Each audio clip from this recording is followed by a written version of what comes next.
கொழும்பு கோட்டையிலிருந்து காங்கேசன்துறை வரையிலான யாழ்தேவி ரயில் காலை 6:40க்கு கொழும்பு கோட்டையிலிருந்து சுமார் 26 நாட்களின் பின்னர் பயணத்தை ஆரம்பித்தது. அதற்கமைய பிற்பகல் 2:30 மணியளவில் காங்கேசன்துறை ரயில் நிலையத்தை சென்றடைந்தது.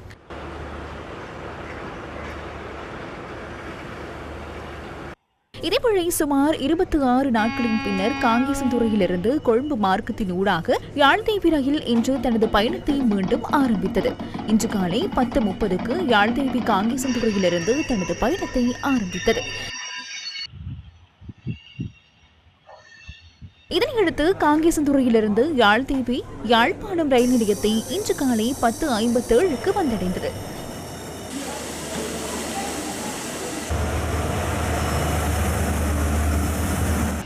அதால் இப்போ சிரமப்படுகிற மக்கள், அதால் எல்லா ட்ரெயினும் ஓடுனா நல்லது.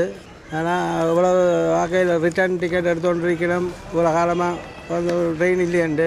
யாழ்தேவி புகையிரதம் இன்றைய தினம் யாழ்ப்பாணத்தில் இருந்து சேவையில் ஈடுபட இருக்கின்றது. ஏற்கனவே காரியாலய புகையிரதமான யாழ்ராணி, அதாவது காங்கேசன்துறையில் இருந்து அனுராதபுரத்திற்கு செல்கின்ற இந்த புகையிரதம் ஏற்கனவே சேவையில் ஈடுபடுகிறது.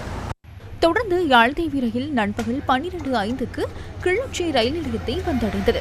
காலை 10:30க்கு காங்கேசன்துறையிலிருந்து பயணத்தை ஆரம்பித்த ரயில் பிற்பகல் 6:50 அளவில் கொழும்பு கோட்டை ரயில் நிலையத்தை வந்தடைந்தது.